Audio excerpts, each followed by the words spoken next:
Hello. Before we begin, I want to ask you something. Have you ever stood somewhere so quiet you could hear your own pulse pushing against your ears? Out here, the salt flats stretch farther than your headlights can reach. At first, it's beautiful. Pale earth glowing under moonlight, the horizon clean and endless. Wind slides across the ground without resistance. No trees, no hills, nothing to hide behind. Then the stillness starts to feel intentional, as if the land itself is listening. If you've ever driven through a place like this, somewhere that made you check your mirrors for no reason, tell me about it. And if you haven't, listen closely now. My name is Caleb H. Moreno. I'm a State Patrol investigator assigned to the Western Basin Salt Flats, and I've been working this region for 14 years. One man covering nearly 90 square miles, most nights alone, radio crackling when it feels like it remembers voices that aren't there anymore. I thought I understood this job. I was wrong. There are things I've learned out here that don't exist in manuals. Things no academy prepares you for. Things that never make it into any official report because there's nowhere to file them. This was never meant to leave my notebook. For 14 years, I've enforced procedure across the Western Basin Salt Flats, filing reports that strip the night down to facts. That's what the job demands. That's what kept me employed. But there's a pattern we're trained not to name, a call that never appears in dispatch logs, a third ring that arrives when the land decides to speak. I'm telling you this because the manuals failed me, and because silence feels like complicity. If any of this sounds familiar, you already understand why I'm breaking it now. I've worked alone more nights than I can count, one investigator covering miles that swallow sound and memory. Responding to that third call violates policy. Ignoring it violates something older. This isn't easy to share. It could cost me my credibility, my pension, worse. Still, the flats are quiet. Quiet is when it starts. Quiet is when it starts. Not silence. There's a difference out here. Silence implies absence. The flats never give you that. What they offer instead is something thinner, stretched, like the air had been pulled taut across the ground. Sound doesn't disappear. It just doesn't travel the way your instincts expect it to. At dawn, the salt flats look harmless. Light spreads across the ground in sheets, reflecting upward, so the sky seems to sit beneath your boots. Distance collapses. Objects float. A parked truck 5 miles away can look close enough to touch, while something 50 yards out vanishes entirely. Heat does the rest. By mid-morning, the horizon bends inward, and time starts slipping its leash. I've logged patrols that felt like hours, but stamped out as minutes, and others where the clock refused to move at all. Sound behaves the same way. Your engine hum fades almost immediately, swallowed by the ground. A door slam dies halfway through its echo. Even your own footsteps feel borrowed, like they belong to someone walking just behind you. That's why radios are mandatory out here. That's why we check in every 30 minutes, even when nothing's happening. Especially when nothing's happening. My patrol route covers a loop of cracked earth, marker posts, and long stretches with no identifiers at all. No mile signs. No trees. Just GPS coordinates and memory. The protocol is simple. Keep moving. Don't linger. Log anomalies only if they can be verified twice. Most nights, the radio is the only proof you still exist to anyone else. You learn to speak clearly, evenly, never emotional. Dispatch doesn't need fear bleeding through static. Isolation logistics become routine faster than you'd expect. Extra water, 2 spare tires, a satellite phone that rarely works. You plan meals like you're crossing an ocean, because in a way, you are. The flats punish improvisation. I've seen vehicles sink into what looked like solid ground, watched men panic as the surface liquefied under pressure. Out here, confidence without respect gets expensive fast. The locals understand that. The tribal elders have for generations. They don't patrol the flats the way we do. They coexist with them. Conversations with elders are careful, indirect. They talk about the land like it's a participant, not a backdrop. Boundaries are described without coordinates. That's far enough for places no trespassing. You learn quickly which questions close doors and which ones earn silence instead of answers. There are places they won't go at all. Not because they're forbidden exactly, but because they're finished. That's the word one elder used years ago, tapping the salt with his cane. Finished. I asked him what he meant. He smiled without warmth and told me some places don't need witnesses anymore. We call them quiet zones in our internal shorthand, though nothing about them is marked. No flags, no warnings, just sections of the flats where even seasoned locals divert their path without discussion. If you ask why, you'll get a story about livestock gone missing or a truck that wouldn't start. Practical reasons, safe reasons, the kind that keep everyone comfortable. My partner used to hate that part. Evan Rourke didn't trust explanations that ended too neatly.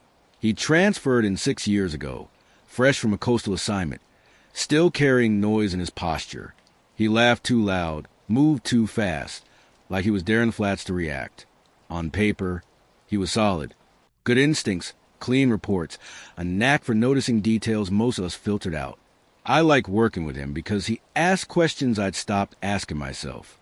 Evan noticed the quiet zones before I mentioned them. Said his radio sounded wrong when we skirted the edges, like the static thickened. I told him radios do that out here. He didn't argue, just nodded and started marking spots on his own map. He called them dead air pockets. I told him to erase them. He didn't. There was an incident, eventually. That's how it's listed. No injuries. No property damage. Evan requested a transfer 3 weeks later. Officially, it was burnout. Unofficially, no one asked follow-up questions. That's another rule you learn quickly. When someone leaves a flat suddenly, you don't chase the reason. You let the absence speak for itself. After Evan left, the route felt wider, quieter. I found myself slowing down near the places he'd marked, checking my mirrors for a second patrol vehicle that was never there. His name stayed in my logbook longer than protocol required. Old habits linger when partners don't.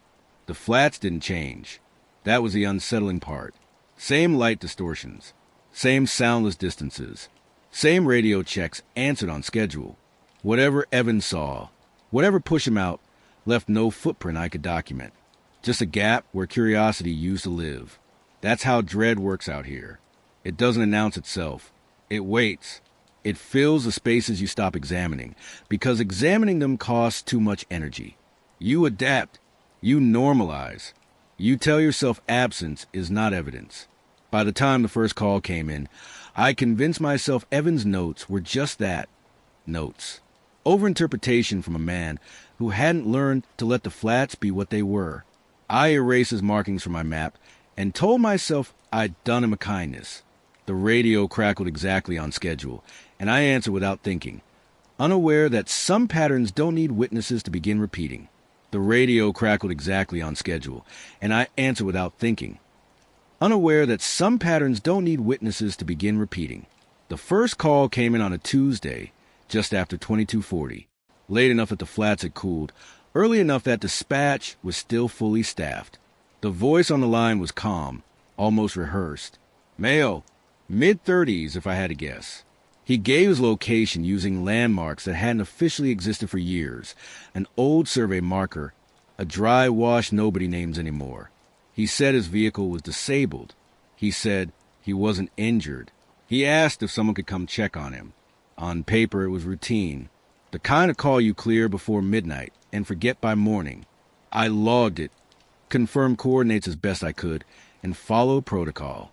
Dispatch stayed on the line while I drove, checking signal strength, advising caution. The voice never raised, never panicked. When I arrived, there was nothing there. No tracks, no heat signature, no vehicle debris. Dispatch confirmed the call had ended normally. I marked it as unfounded and moved on. The second call came 19 days later. Same time window, same cadence on the radio, same calmness that didn't match the situation being described. This time, the caller said he'd been walking for hours, said he could see lights, but they never got closer. He didn't ask for rescue. He asked if I could hear him clearly. That should have been my first warning, but it wasn't. People ask strange questions when they're tired. Again, I followed protocol. I asked him to stay where he was. I asked for repeated confirmation of his position. Each time, there was a delay, not static, Not interference. Just a pause like the sound had to travel farther than it should. When he answered, his voice came back slightly altered, flatter, as if it passed through something before reaching me. I reached the coordinates and found the same thing I'd found before: absence. The ground was smooth, undisturbed. The air felt heavier, like it does before a storm that never arrives. Dispatch ran the recording later. On playback, the call sounded normal. Clean. No delays. No distortions. I signed off on the report and told myself radios behave differently out here. There's a rule we don't talk about during training, but everyone learns it eventually. If a call can't be verified twice, you don't elevate it. Elevation brings attention, and attention brings scrutiny. Scrutiny doesn't make the flats safer. It just makes them crowded with people who don't know what to look for. So you keep things contained. You use the language you're given. Both calls were logged as stranded motorists. Both were cleared as unfounded. No follow-up scheduled. No bulletins issued. That's how systems maintain their shape. What unsettled me wasn't what I found. It was what repeated. Same phrasing. Same pauses between sentences. Same way the caller never used my name, even after dispatch addressed me directly over the line. During the second call, he said a name I hadn't spoken aloud.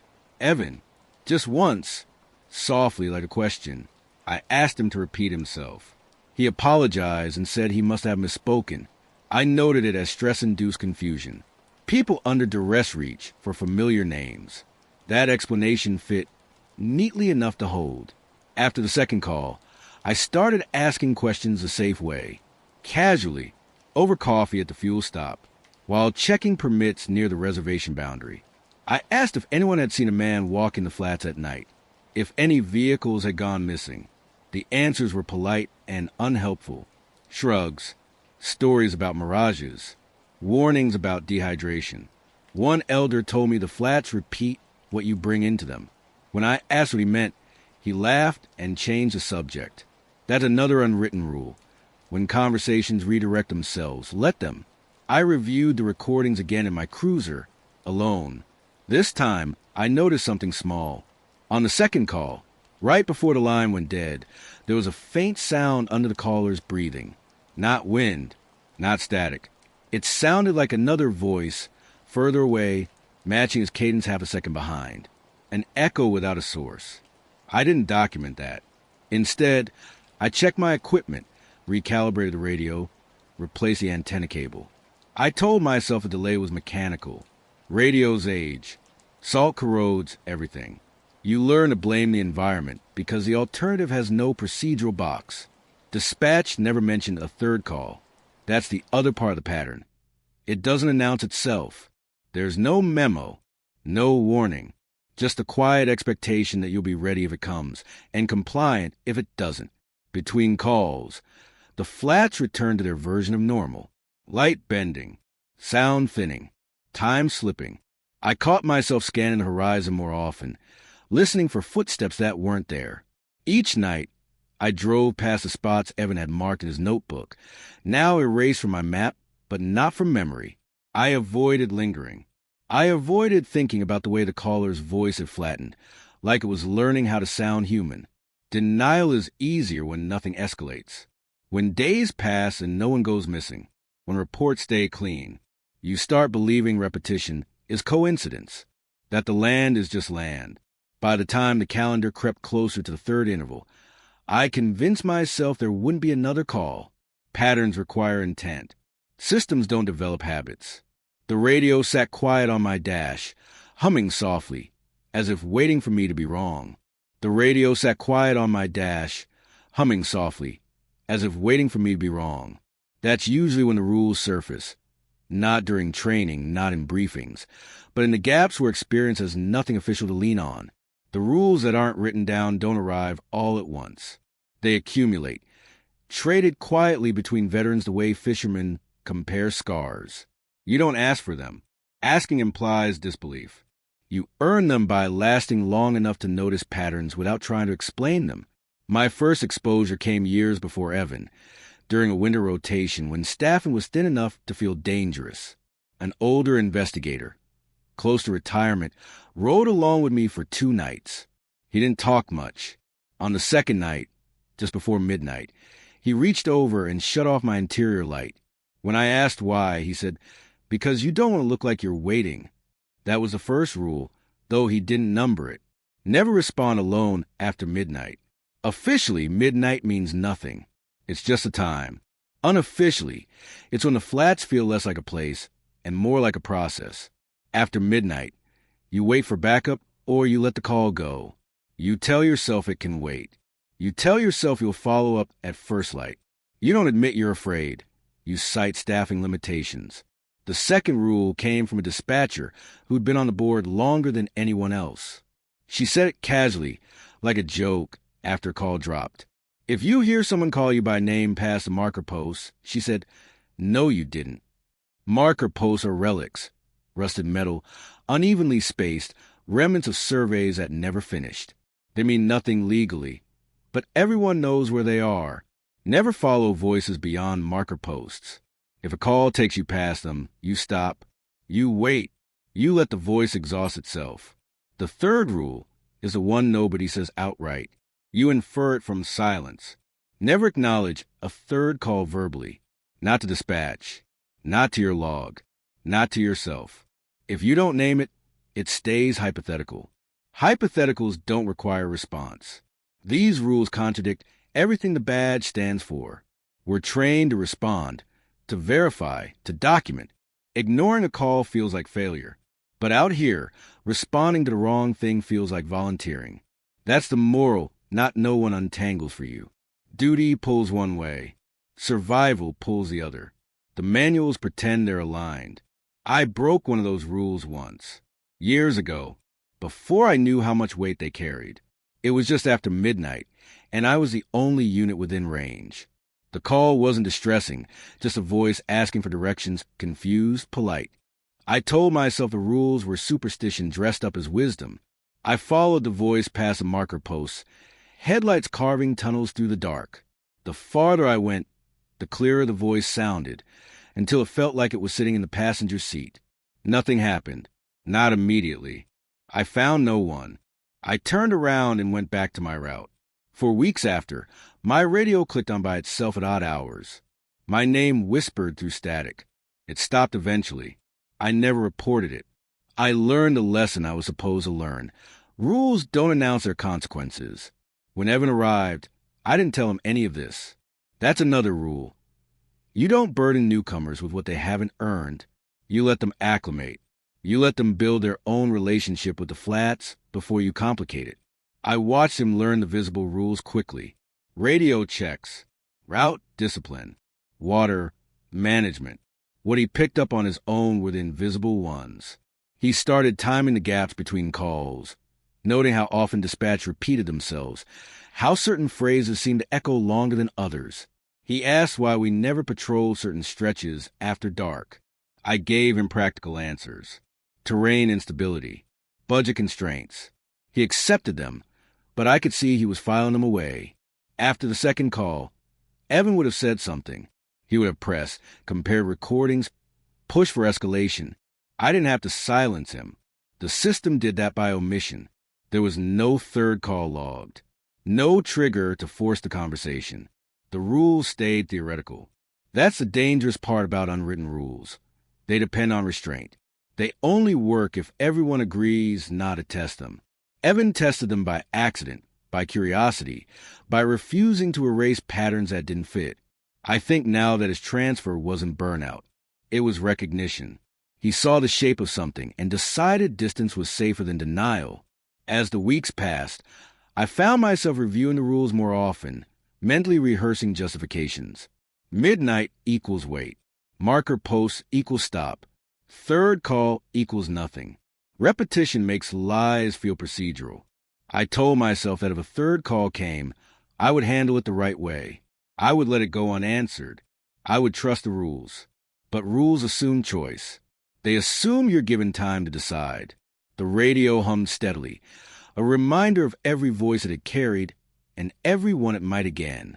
I kept my eyes on the horizon, avoiding the spots Evan used to watch, pretending the flats were just empty ground. Somewhere between the rules and the waiting, I realized how thin the line was between professionalism and superstition. If the third call came, it wouldn't ask permission, and I wasn't as sure as I'd been that silence would be enough to stop it. If the third call came, it wouldn't ask permission, and I wasn't as sure as I'd been that silence would be enough to stop it. The first time the land repeated me, I almost missed it. I was running a routine radio check just after sunset, the kind you perform automatically, voice steady, phrasing identical every time. Unit 7 checking in, West Loop Marker 42, all clear. Dispatch acknowledged, and I continued driving, eyes scanning the horizon for movement that never appeared. 3 minutes later, the radio crackled again. Unit 7 checking in, West Loop Marker 42, all clear. My words, same cadence, same breath pattern at the end of the sentence. Even the slight hitch in my voice where I always pause before all clear. For a moment, I assumed I'd leaned on the transmit button by mistake. Muscle memory. Fatigue. I checked the mic. It was clipped securely to my vest, untouched. Dispatch didn't respond. I called in again, slower this time, careful to alter my phrasing. Dispatch answered normally. When I reviewed the log later, there was only one transmission recorded, the original. No echo, no duplicate. I chalked it up to interference and told myself not to dwell on it. Dwelling is how you invite meaning where none exists. But the land didn't stop. A few nights later, I stepped out of my cruiser to inspect a marker post that had shifted after a storm. The flats were calm, the air cool enough to raise goosebumps along my arms. I walked the slow perimeter around the vehicle, boots crunching softly against the salt crust. When I returned to driver's side, I saw the footprints. They ran parallel to mine, less than a foot away. Same stride length, same heel-to-toe pressure. Whoever made them had walked when I walked, stopped when I stopped. I knelt to examine them, heart rate climbing despite my efforts to stay clinical. No drag marks, no overlap. 2 paths identical side by side. I logged the anomaly. Environmental disturbance, unknown source. Wind patterns can do strange things. Animals sometimes mimic human tracks by coincidence.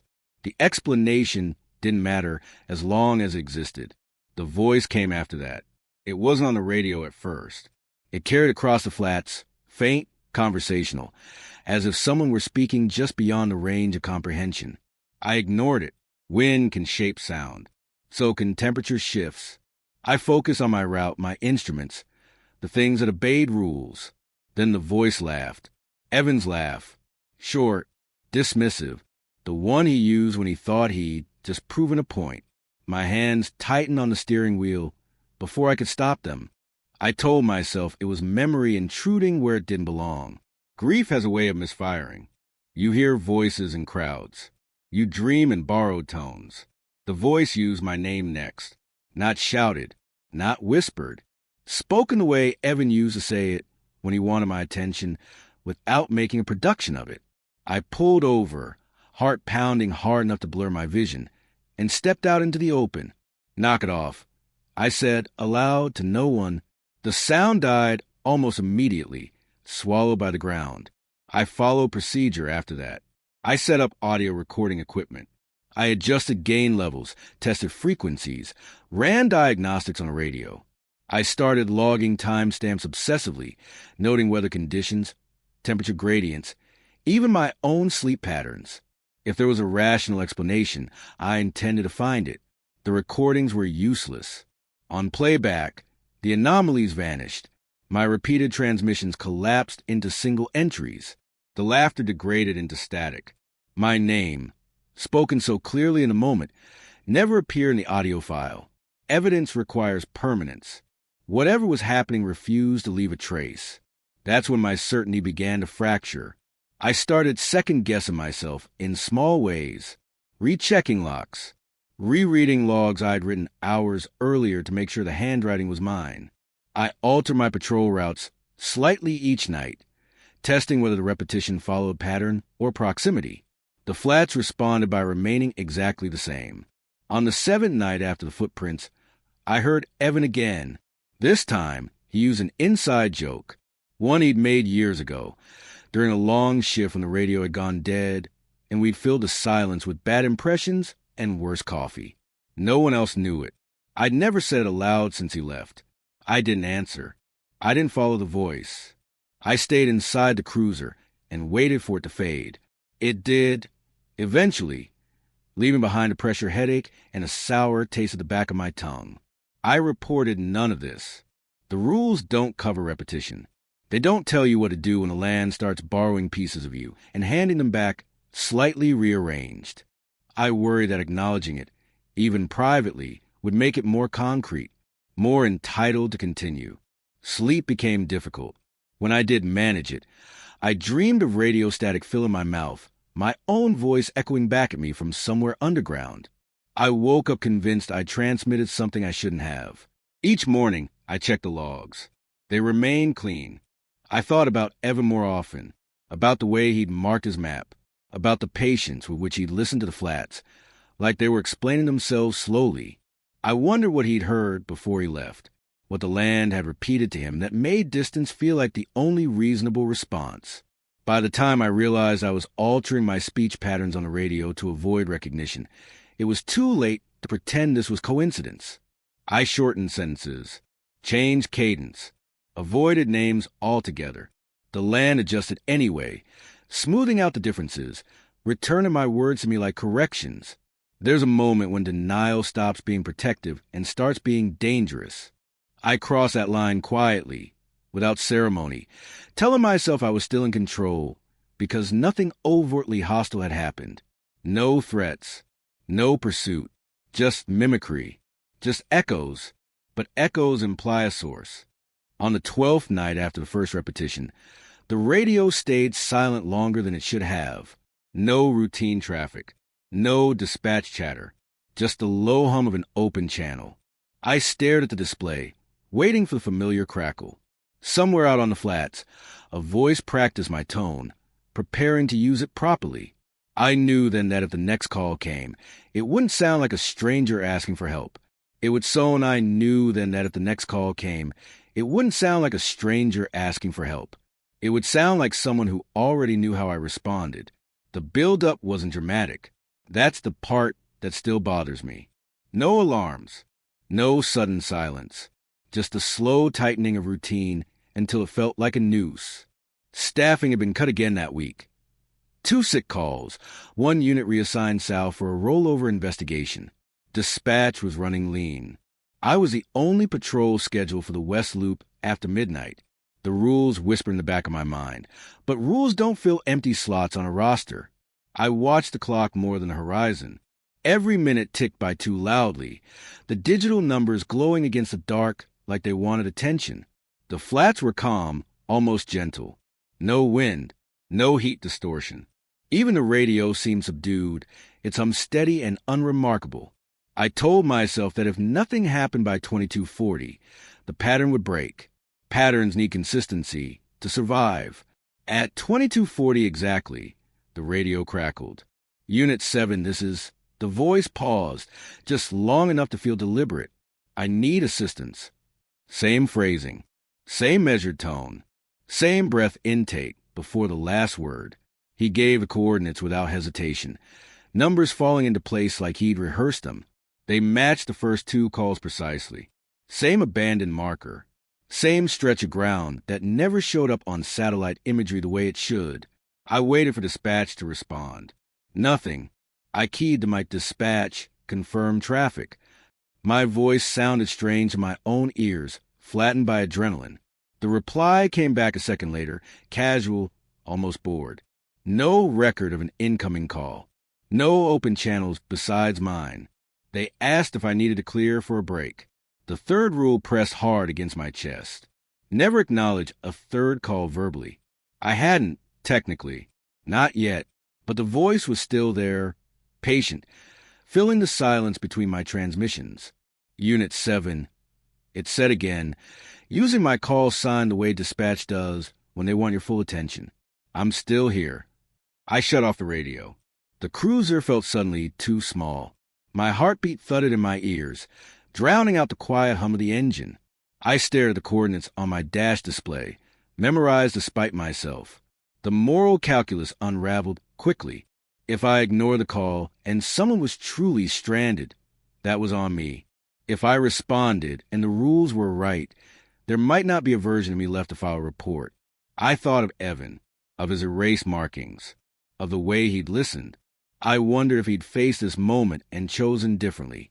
I turned the radio back on. Silence. Dispatch checked in, asking if I'd gone quiet intentionally. I told them I was conducting a systems check. I didn't mention the call. I didn't say the word third.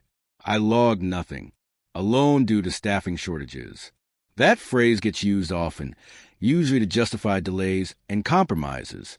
It felt heavier now, like a verdict. Backup was 40 minutes out at best. Sunrise was hours away. The rules assumed time. I didn't have any. Duty pulled first. Muscle memory took over. I put the cruiser in gear and started driving toward the coordinates, telling myself I could stop short, reassess, turn back. The flat stretched out ahead of me, pale and unbroken, headlights carving a narrow tunnel through the dark. The closer I got, the quieter everything became. Even the engine noise seemed muted, as if the sound were being absorbed before it could reflect. I crossed the marker post without ceremony, noting the moment only because I felt the pressure shift like stepping into deeper water.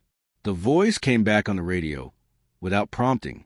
"You're getting closer," it said, approving. It didn't ask where I was. It didn't need to. I slowed the vehicle to a crawl, scanning for any sign of distress. There was nothing. No hazard lights. No silhouettes. Just flat ground stretching endlessly in every direction. I considered stopping there, drawing a line I wouldn't cross. The guilt rose up immediately, sharp and insistent. If I turned back now, I'd never know. Not knowing would be easier, but it wouldn't be clean. "Can you see my lights?" the voice asked. I almost answered. That was the moment I understood how carefully this had been constructed. The call hadn't forced me to respond. It had given me space to choose, to rationalize, to violate my own boundaries willingly.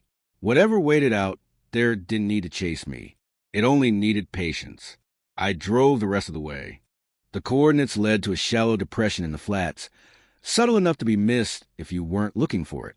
The ground there looked different, the salt crust thinner, darker beneath the surface. I parked at the edge and cut the engine. The sudden absence of sound was profound, like the world had taken a breath and decided not to exhale. "Stay where you are," I said finally, breaking the third rule with the care of someone handling glass. "I'm on scene." The voice didn't respond right away. When it did, it sounded closer than the radio should allow. "I knew you'd come," it said. "You always do." I stepped out of the cruiser, boots crunching softly. The air felt dense, resistant. My flashlight beam didn't travel far, swallowed by the darkness after a few yards.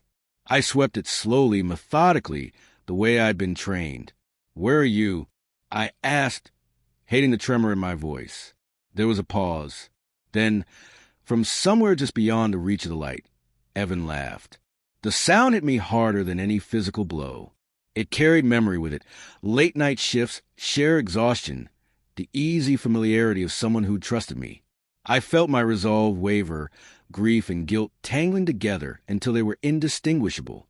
"I'm right here," the voice said, and for the first time, it wasn't coming from the radio. I knew then that responding had changed something fundamental. The choice was made. Whatever rules had existed to keep this contained were behind me now, marker posts lost in the dark.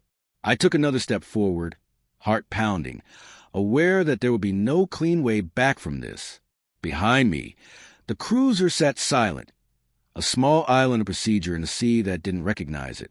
Ahead of me, something waited, confident that I'd close the distance myself.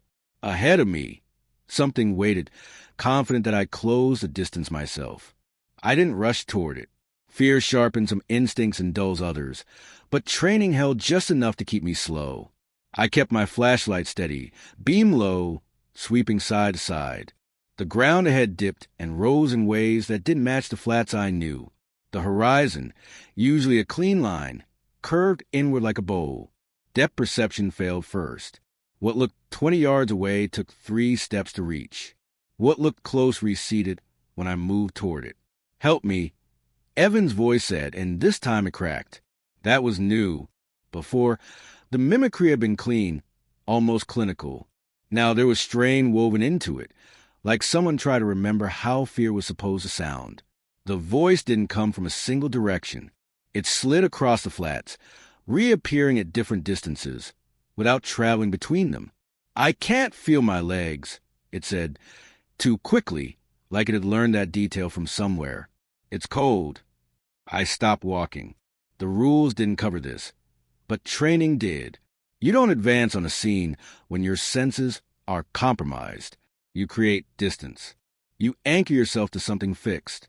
I turned slightly and put one hand on the hood of the cruiser, metal cool under my palm, a reminder that some objects still obeyed physics. Evan, I said, then hated myself for it. The response came immediately. You left, the voice said, not accusing, confused. You said, wait. Guilt is a powerful accelerant. It pushed past logic, past the quiet alarm screaming in my head. I took a step forward before I realized I was moving. The ground shifted under my boot, not collapsing, just softening, like a surface that hadn't decided what was yet. That's when I saw it. Not fully, not directly. The light refused to settle on a shape, sliding off as if there were nothing solid to catch on. But there was an absence there, a distortion with a world folded inward. The flats seemed to slope toward it, subtle but undeniable, like gravity had found a new center. The voice changed again. It layered sounds together now. Evan's tone wrapped around something else. Another voice underneath, older, flatter, repeating phrases out of order. Help, stuck. Can you hear me? Stay where you are. Pieces of past calls, stitched together without understanding sequence or meaning. It wasn't trying to lure me.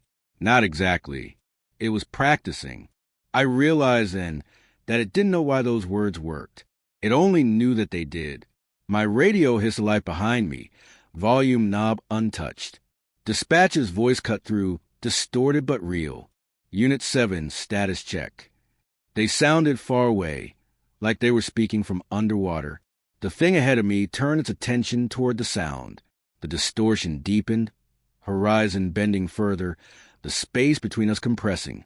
My flashlight beam shortened, the light stopping abruptly as if it had hit a wall inches in front of the lens. I broke protocol without thinking. I keyed the mic and screamed. Not words, just sound. Raw, unstructured noise pushed out of my chest, tearing my throat open. It wasn't a call for help or a report. It was panic made audible, the one thing we're trained never to transmit. The effect was immediate. The distortion faltered, like an image losing focus. The overlapping voices stuttered, replaying fragments out of order. Help! Wait, cold! Unit 7. The ground under my feet firmed abruptly, salt crust snapping back into place. I didn't stop. I kept shouting until my voice cracked completely, until the radio squealed with feedback, and then went dead. I threw the mic aside and back toward the cruiser, never turning my back, boots slipping as distance reasserted itself in jerks instead of gradients. The thing didn't follow. It recoiled, not physically but spatially. The center distortion pulled inward, collapsing like a lung exhaling. For a moment, the flats went utterly still, as if holding their breath. Then Evan's voice came one last time, stripped of mimicry, stripped of inflection. That's not how you do it, it said, almost curious.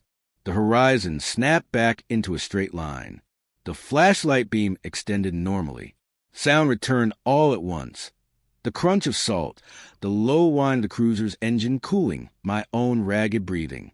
I stumbled back into the driver's seat and slammed the door, hands shaking too badly to start the engine at first. When I finally did, the radio remained silent. No dispatch, no echo, just dead air. I drove until the marker post blurred past and the pressure lifted from my chest. Only then did I pull over and retch onto the salt, throat burning, eyes watering. My body reacted before my mind caught up, dumping adrenaline in messy waves that left me hollowed out. There was no evidence to collect. No recordings. The radio log showed a gap where my transmission should have been, a clean absence like nothing had occurred. My GPS tracked jitter near the coordinates, then smoothed itself out, path correcting as if embarrassed by the deviation. The footprints were gone by morning, erased by wind and heat. Dispatch reported a brief burst of static on my channel, and nothing else. I filed a report that said I had responded to a suspected false call, experienced equipment malfunction, and clear without incident. The word sat on the page like a lie everyone agreed to pretend was true. The trauma didn't fade. It anchored itself in small, persistent ways. Sudden sounds made my muscles lock. Voices on the radio, even familiar ones, carried an edge of threat. I stopped using names entirely. I avoided mirrors in the dark, half expecting my own reflection to lag behind my movements. Sleep brought the worst of it. I dreamed of standing on the flats while something wore my voice perfectly, calling for help I couldn't give. I woke with my throat raw, hands clenched around nothing. I understood then why the rules existed, not to keep us safe, but to keep the damage contained. What answered me didn't cross boundaries unless invited. It learned, it waited, it adapted, and I had taught it something new. By responding the way I did, by giving it raw fear instead of structured language, I disrupted its pattern. But patterns don't disappear when they're interrupted. They adjust. The flats returned to normal after that. Patrols continued. Calls came and went. No third call followed immediately. That silence felt intentional, like a pause in a conversation that hadn't ended. I stayed on the job. I didn't request a transfer. I told myself leaving would make it someone else's problem, and I wasn't ready to pass that weight along. But every time the radio crackled now, my body remembered the way the horizon bent, the way distance collapsed without moving. I knew the aftermath wouldn't be loud or dramatic. It would be administrative, quiet, filed away, and it would follow me long after the flats pretended nothing had happened. The aftermath didn't arrive all at once. It unfolded the way bureaucracy always does, slow, quiet, wrapped in language designed to smooth edges until nothing sharp remains. Within 48 hours, my incident report was returned with annotations, not corrections, reductions, entire paragraphs circled and bracketed with suggestions like unverifiable, equipment error, subjective interpretation. By the time it passed through review, the report no longer described an encounter. It described a lapse, a momentary malfunction resolved without escalation. That was the version that went into the system. No one accused me of lying. That would have required acknowledging I'd experienced something worth lying about. Instead, the process reframed everything until the simplest explanation was the only one left standing. Radios fail. Fatigue impairs judgment. Remote environments amplify stress responses. These were not insults. They were exits. I understood the courtesy for what it was. A week later, I was called into a meeting that wasn't listed on any schedule. 2 supervisors, both careful with their words, both veterans of regions like this. They thanked me for my service, for my consistency, for my willingness to stay in difficult assignments longer than most. Then they slid a folder across the table. A reassignment. Quiet. Administrative. A desk-heavy investigative role 2 counties over. Same pay. Better hours. No nights alone. They framed it as an opportunity to decompress, to recalibrate. Burnout mitigation, they called it. I didn't ask why now. We all knew. Refusing felt like another rule violation, but I did it anyway. I told them the truth I could say out loud, that leaving would feel like abandoning an area that already didn't have enough coverage. That experience mattered more than comfort. They didn't push. They just nodded, made notes, and closed the folder without comment. After that, things shifted in smaller ways. Dispatch stopped assigning me certain call types. Nothing official, just patterns. Someone else took stranded motorists after dark. Backup arrived faster when I requested it, even when it meant pulling units from farther away. My radio traffic was monitored more closely, not suspiciously, carefully, like they were listening for something they hoped not to hear. Evan's name came up once, during a routine audit. A supervisor asked if I'd had contact with him since his transfer. I said no. That was true. They mentioned he'd taken an extended leave shortly after moving. Family reasons. That was all they said. It was framed as context, but it landed like a quiet correction, a reminder that what happened to him had been officially resolved. I stopped asking after that. The locals noticed a change before I did. Conversations shortened. Eye contact lingered a second longer, then broke. Elders who used to greet me warmly now did so with a measure of respect that carried distance with it. Not fear, recognition. Like I'd crossed into a category they didn't discuss openly. One afternoon, while checking permits near the boundary, an older man offered me water without being asked. He didn't ask how I was. He just said, "You heard it, didn't you?" Not a question, a statement. When I didn't respond, he nodded once and walked away. That was the closest anyone came to acknowledging it. The psychological toll crept in through habits. I stopped sleeping in full stretches. 2 hours at a time, maybe 3. I learned the sound of my radio powering on so well that it woke me before the crackle. Even off duty, I kept my phone within reach, volume low but audible, as if I were waiting for something to come through the wrong channel. Names became difficult. Saying them felt like an invitation. I avoided using my own when possible, introducing myself by title instead. Authority as insulation. It didn't help as much as I'd hoped. Guilt settled in the quiet moments, not just for responding, but for surviving, for knowing that Evan might have faced something similar and chosen differently, for breaking protocol in a way that worked once and couldn't be replicated or taught. Survival without documentation is lonely. You can't share the method without sharing the risk. I replayed the encounter endlessly, searching for logic, the way the space folded, the way sound behaved like a tool instead of a byproduct. It hadn't felt malicious. That was the most unsettling part. There was no intent I could identify, just mimicry, curiosity, a system responding to input without understanding consequence. The official version of events left no room for that interpretation. According to the files, nothing unusual had occurred. No third call existed. No response beyond standard procedure. The flats remained empty ground with challenging conditions. Case closed. I stayed on patrol. Weeks passed without incident. Then months. The absence of repetition almost felt like forgiveness.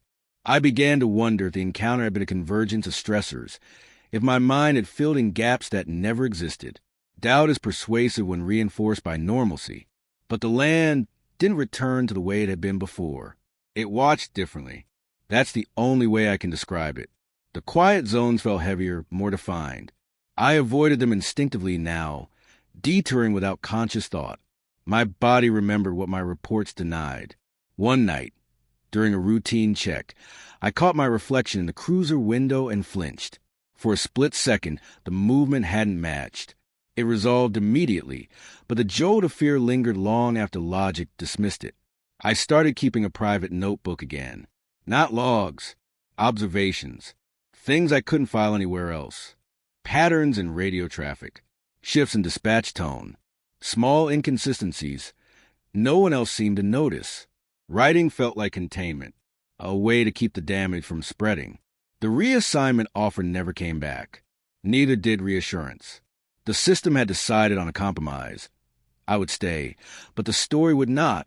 That was the filing they chose. As the first anniversary of the incident approached, I found myself counting days without realizing it, waiting for something to reset. Patterns crave symmetry. I told myself that if nothing happened by the original interval, maybe it was over. The radio crackled softly that night, routine traffic only. My name wasn't used. My call sign felt unfamiliar in my mouth.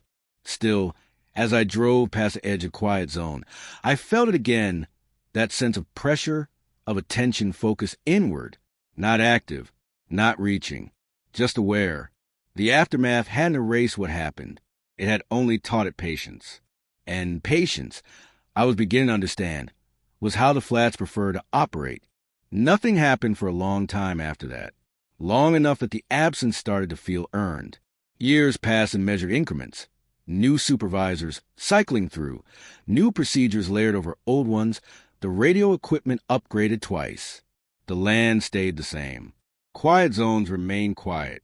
The third call didn't return.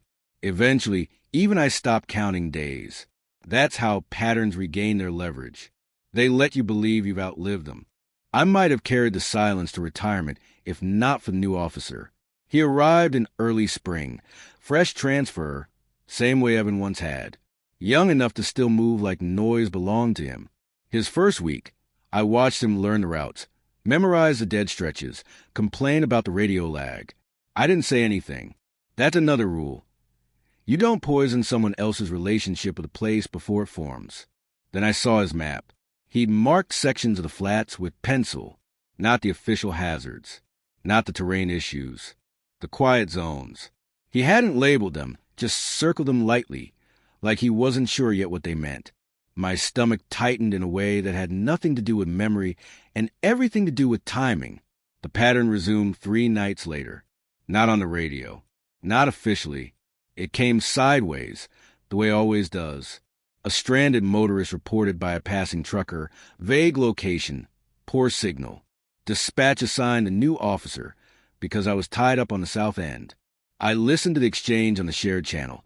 Heart rate climbing as familiar phrasing surfaced in fragments. The cadence wasn't exact.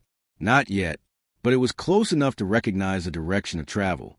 When the call dropped, dispatch chalked it up to coverage issues. They told him to stand by. He didn't. He did what I'd done years earlier. He filled the silence by moving. I intercepted him before he crossed the marker posts, lights flashing just enough to get his attention without escalating. He looked relieved to see another vehicle, joked about the dead air, asked if my radio had been acting strange lately. I told him to head back. I didn't explain why.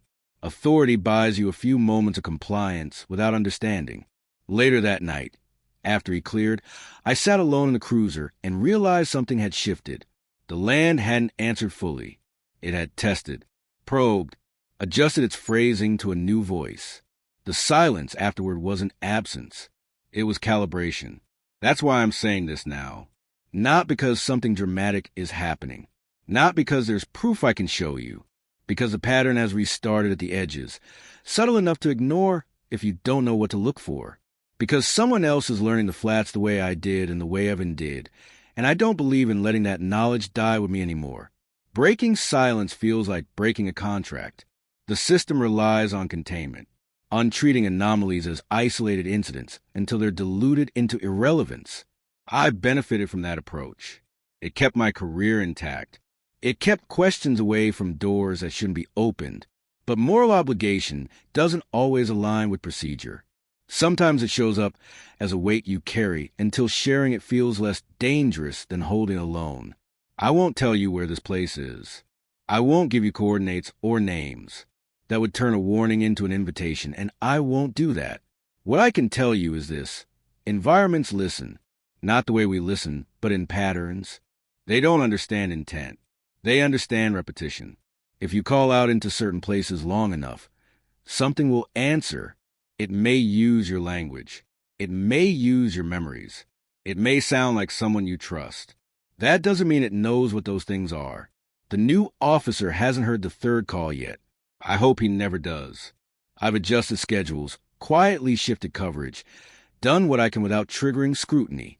But the flats don't belong to me, and they don't respect rank. They respond to attention, to familiarity, to voices that linger. I think about Evan often now, about the choice he made to leave instead of naming what he'd seen. I don't blame him anymore. Distance is its own kind of survival, but silence has consequences too. It leaves room for patterns to repeat without interference. If you've ever worked somewhere isolated, really isolated, you know the feeling, the sense that the environment isn't neutral, that it reacts to presence in ways that don't fit reports. You tell yourself it's stress, fatigue, pattern seeking. And sometimes you're right. Sometimes you're not. I don't expect this account to change policy.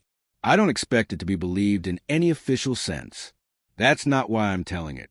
I'm telling it because someone will recognize pieces of it. A delayed echo. A voice that knows their name without being told. A call that never appears on the log. If that's you, don't rush to explain it away. Pay attention to what repeats and what doesn't. Notice where locals won't go, And when conversations redirect themselves, learn the difference between silence and quiet. Some places answer when called, and some answers, no matter how familiar they sound, should never be acknowledged.